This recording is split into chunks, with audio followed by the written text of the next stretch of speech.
Welcome to Make Peace with Food. I'm your host, Emily Lavoie, a certified eating psychology coach. I own a virtual private practice, and I work with clients all over the world, one-on-one and in group programs, to help heal their relationship with food and improve body image.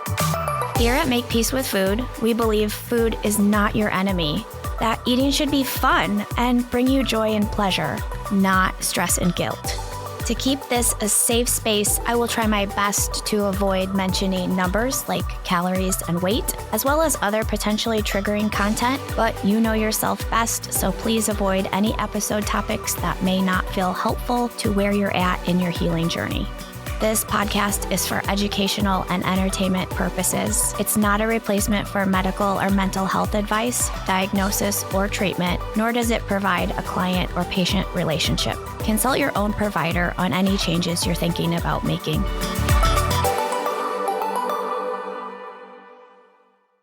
Today's episode is brought to you by my one-on-one coaching. If you're curious about becoming a client and want to learn more about what it looks and feels like to receive support in healing your relationship with food and improving your body image, go to my website, emily-lavoie.com, to schedule a free 30-minute Zoom consultation. Hi there. Welcome to episode 25, I believe. And by the time this airs, I will have completed an entire year as being a podcaster, which is crazy to think about. And I know that it's a year because the first episode aired on my 41st birthday, and my 42nd birthday is right around the corner. I'm really excited about today's episode. I'm going to be talking about a trend that I've been seeing on social media a lot lately, and I'm sure you have seen this trend as well because it's everywhere. And I'm going to talk about why I think it shouldn't be trending and why I actually think it is incredibly harmful, not helpful. But before I do that, as always, I'm going to give you a little update on what's going on. Next week, I am actually leaving for a trip to go to Vietnam. My best friend from high school, her and her husband live there. They are both teachers in Vietnam. I am incredibly excited. It's been quite a while since I've traveled internationally. That's not true. I went to Canada this past summer, but like flown internationally, I'll say. And I'm really excited. I'll share with you one of the things I'm most excited about. So I get there on a Thursday night. It's weird because I leave. It takes like 24 hours to get there, but it actually kind of feels like it takes 2 days because the flight is essentially 24 hours long with the layover. But then because of the time change, that feels like you lose another day. So I'm trying to wrap my head around this incredibly long flight, and I'm really hoping that I can make it and keep myself entertained and have a nice long sleep to pass some time on the flight. But okay, so my friend and her husband are teachers, and they have to work on Friday, which is my first full day there. So they have hired somebody to take me on a motorbike food tour of Hanoi, which is actually the capital of Vietnam.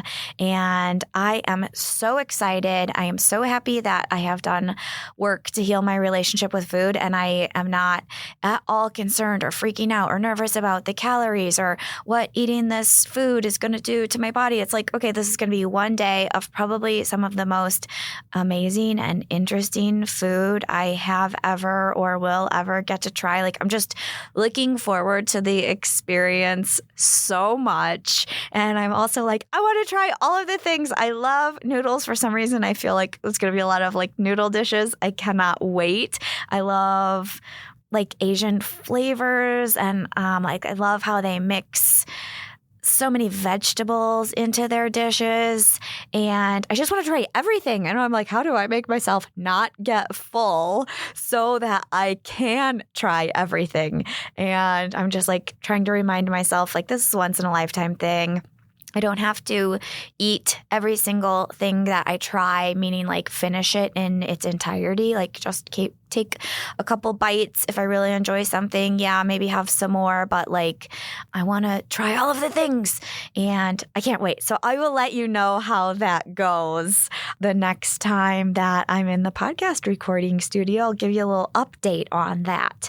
So that's what I'm looking forward to. I hope if you have some fun stuff that you're looking forward to, a trip, you can or have done the work to heal your relationship with food so you can just enjoy the entire experience, which is enjoying food and eating food from the place that you're going. And part of like immersing yourself in a culture is enjoying the cultural food. So yeah, if you haven't done the work to heal your relationship with food, do it, because it makes vacation and travel and road trips exponentially more enjoyable in their entirety. Diving into today's episode, this trend that I've been seeing a ton of, and let me just tell you what it is before I give some background. So they are called What I Eat in a Day videos, or What I Eat in a Day reels. So it's basically an influencer. It doesn't even have to be an influencer, I guess. Now that you think about it, it could be just like somebody's regular friend, somebody's aunt, somebody's cousin, somebody's, person they went to high school with posting What I Eat in a Day videos, because God, I feel like every single person I know is on a weight loss journey right now. And this is going to be another episode, probably series, because there's a lot of things that are contributing to this, and I wouldn't even be able to fit it all into one single episode. But weight loss is definitely trending, and these What I Eat in a Day videos, I don't know, they were maybe popular 2 or 3 years ago, and then I kind of felt like they fell off.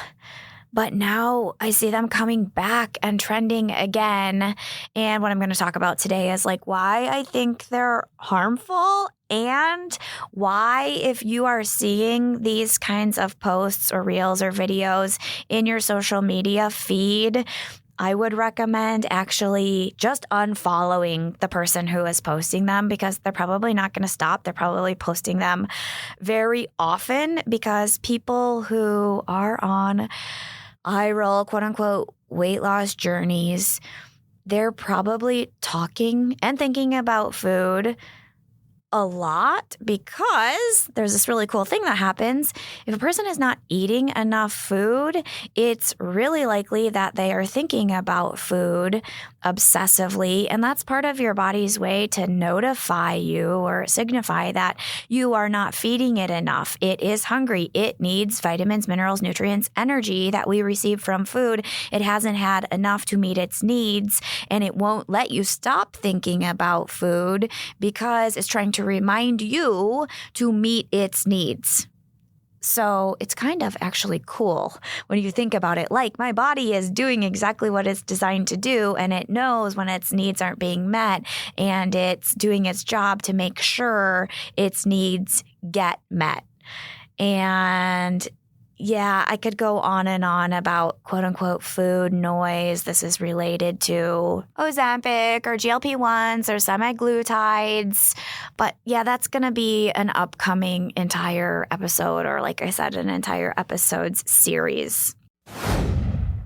Okay, if you are new to What I Eat in a Day videos, if you have no idea what I'm talking about, basically somebody is posting on social media, let's just say it's an influencer, and they're kind of giving you a snapshot of, maybe it's a picture of their plate at breakfast and lunch and dinner and their snacks, and maybe also like what they're drinking if they are concocting up some drinks. And they're just kind of focusing on what they're consuming throughout like a 24-hour period. Okay, so that's what I mean when I'm talking about these what I eat in a day videos that tend to be harmful. And there's kind of 4 big reasons why I see these videos as harmful. And so we're going to dive in with number 1. Whenever a person is posting a what I eat in a day video, what is essentially happening is you are watching the video and what you're doing is comparing what they have eaten in a day or in a 24-hour period. And you're comparing it to what you ate in the last 24-hour period or what you typically eat in a 24-hour period. So these videos, number 1, cause comparison, and comparison is just never helpful because a lot of times when we are comparing, we are feeling less than. We are feeling ashamed about something we are consuming or not consuming. And look, what they eat, let's hope, is quote unquote right for them. And that doesn't mean that what they eat is what is right for you or what is right for everyone to eat, because your body actually knows what is right for you to eat once you've healed your relationship with food. I promise, I know it seems impossible. I've said this before in lots of episodes that once you've healed your relationship with food and you are in this place where you're kind of in harmony with trusting your body to tell you what it needs to eat. It's a lot like trusting your body to tell you when it needs to go to the bathroom.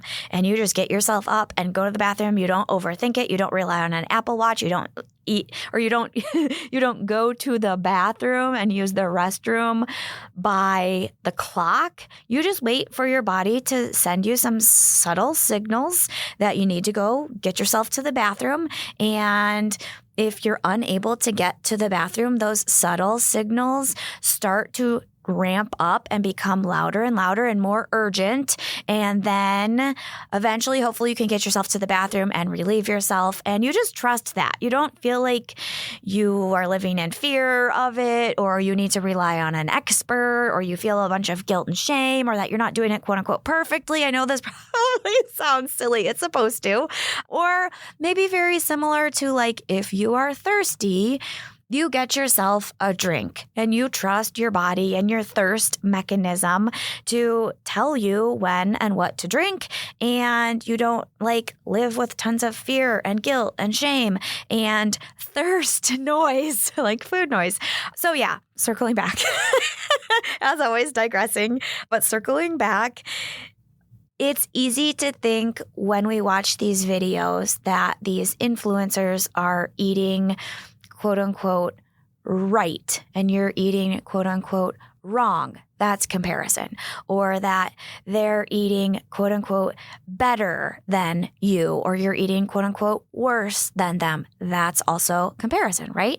Or that what they are eating is quote unquote superior and what you are eating is like quote unquote inferior. And that's all examples of comparison. And that's just not helpful. So if you need to do the work to heal your relationship with food and learn how to trust your body with listening to hunger and also listening to fullness so that you most of the time stop eating when you're comfortably full versus eating to the point of uncomfortable fullness or painful fullness, or trusting your body to like eat kind of a balance of some fun foods and play foods along with lots of nutrient-dense foods and relying on some convenience foods and also consuming some labor-intensive foods. If cooking is your thing, you can eat nutrient-dense foods that are still convenient. A food does not have to be labor-intensive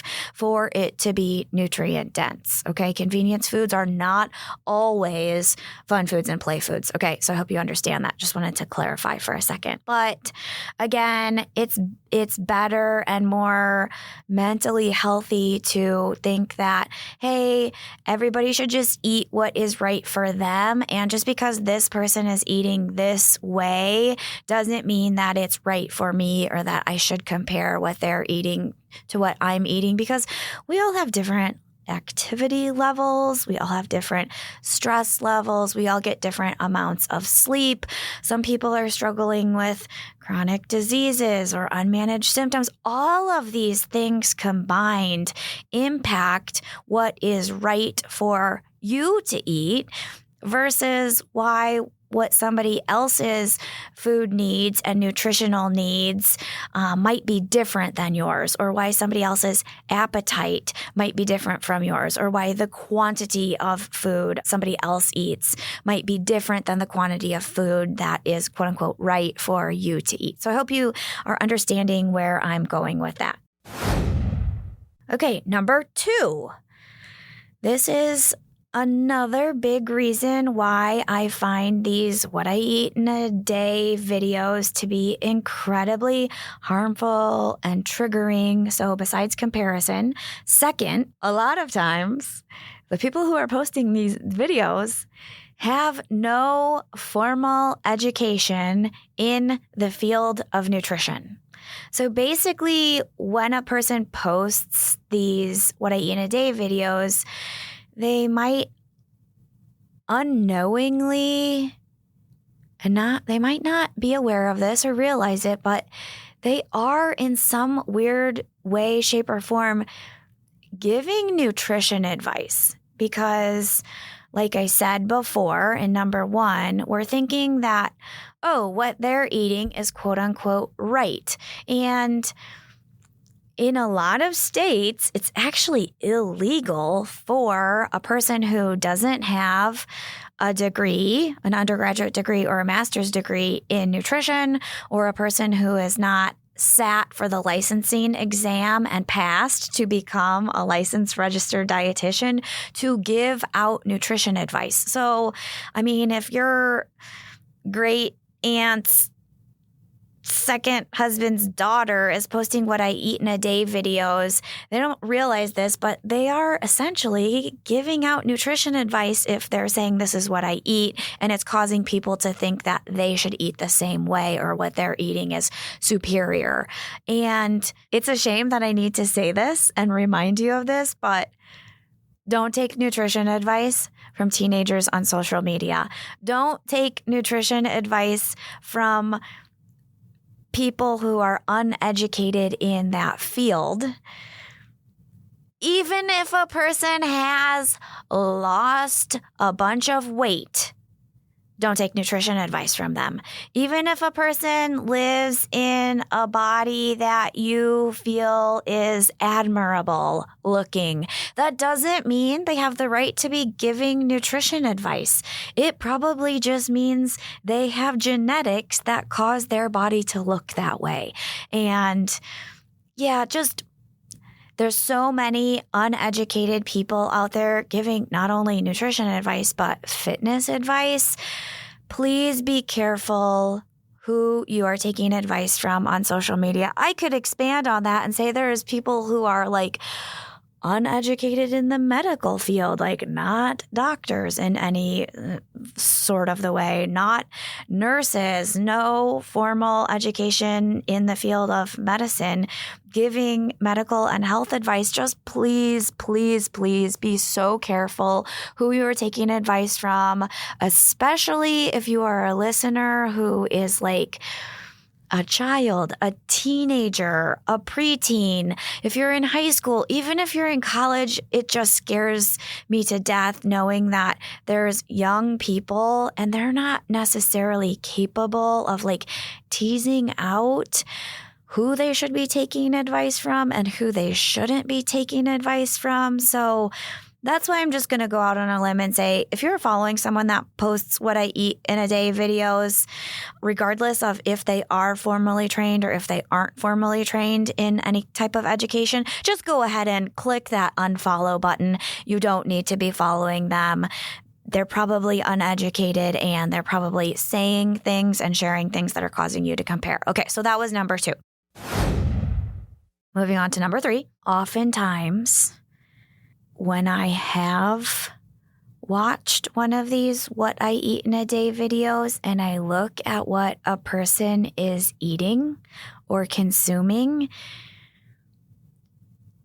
if myself or someone were to, let's say, add up the amount of energy, the total amount of energy, because you guys know I don't love the term calories because typically people don't have a great relationship with calories, and diet culture has led us to believe that calories are somehow our enemy. They're not. But if you added up all the energy or calories that a person was consuming in their 24-hour snapshot of what they eat in a day, it would be so incredibly low and nowhere close to enough that they probably should actually be diagnosed with a restrictive eating disorder if this truly is the way they are eating on a regular basis, day in and day out.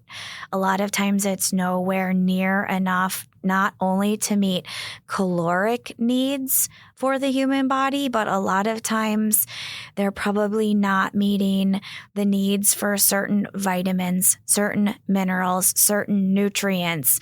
That is why in many states it is actually illegal to take, or it's actually illegal for people who aren't formally educated in the field of nutrition to give out nutrition advice, because they could be giving advice that is leaving people with deficiencies and would lead them to start struggling with malnourishment. Or if they are giving nutrition advice to a person who has diabetes or high cholesterol or high blood pressure, and they don't know how to properly advise these particular medical issues nutritionally, they could be doing so much dangerous harm. But yeah, I mean, a lot of times, yeah, I'm repeating myself, but if we look at what they're eating, we shouldn't be taking advice from somebody who either has an undiagnosed eating disorder or has potentially a diagnosed eating disorder,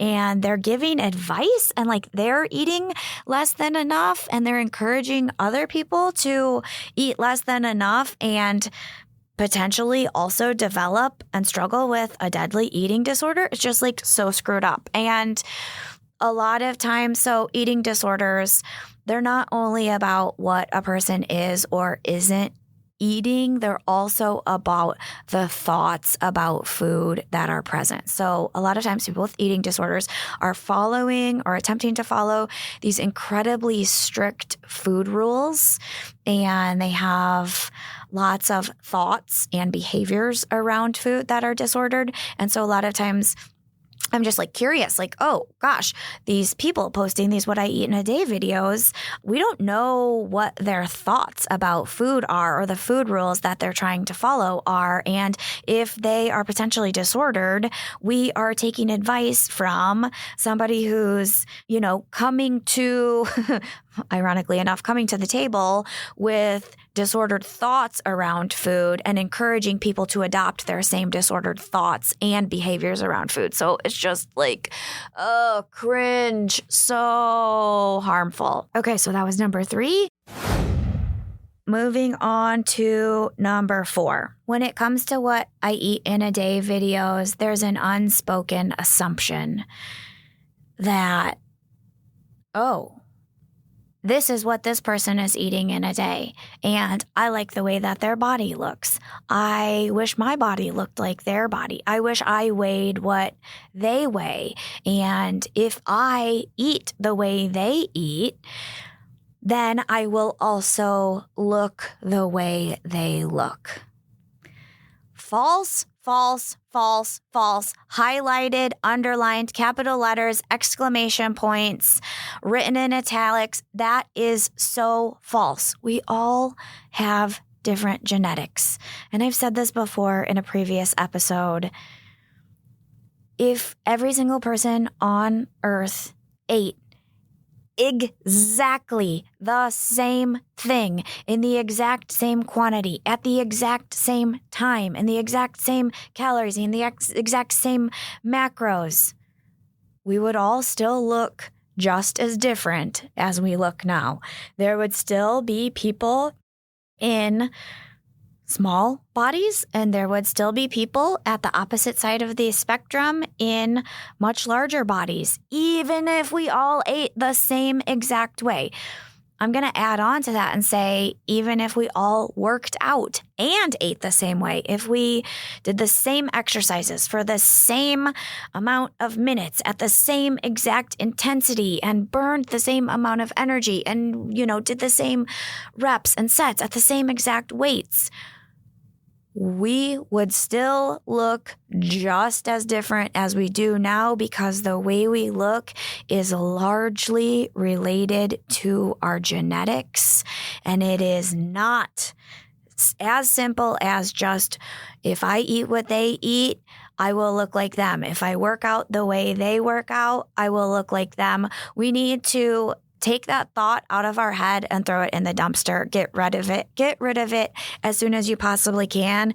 That's also why a lot of people who work in the field that I work in and practice intuitive eating and have adopted the health at every size approach to food and eating don't really love it when influencers are showing their entire bodies and showing these what I eat in a day videos and showing themselves in workout clothing that's very revealing, or showing themselves in their swimsuit, because there's this unspoken assumption that their body is so nice, and kind of like their body is their business card.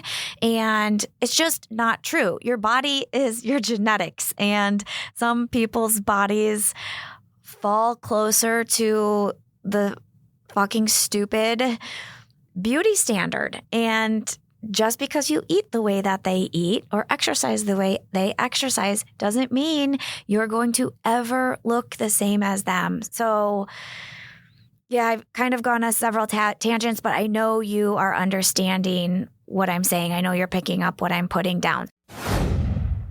So just to review, what I eat in a day videos are harmful for 4 huge reasons. Number 1 was it's easy to compare ourselves and what we're eating to what the person posting the video is eating, and to think that what they are eating is quote unquote right and what we are eating is quote unquote wrong. Number 2 was they have no formal training in the field of nutrition. Therefore, they should not be giving out nutrition advice. And the advice that they're giving out could be incredibly harmful and negatively impact your physical health if it's leaving you with malnourishment or not meeting your nutritional or caloric needs. Number 3 was a lot of times what these people are eating in a day should actually be getting them diagnosed with an eating disorder because of the thoughts and the behaviors around food that they're engaging in being incredibly disordered. Okay, side note, I want to add this in. This just popped into my head. You don't even know if what they're posting is the truth. They could be eating things that they are not posting. They could be enjoying things that are fun foods and play foods and just not including them in the video that they're posting. So what they're posting, you don't even know for certain if it's accurate or not, okay? And then the 4th reason is this unspoken assumption that if you eat the way somebody else eats because you like the way their body looks, this thought that if I eat what they eat, then I will therefore look like them. That is just completely untrue, so false, not based on genetics, and we need to get rid of that idea as fast as possible. So, as always, I hope you found this information helpful.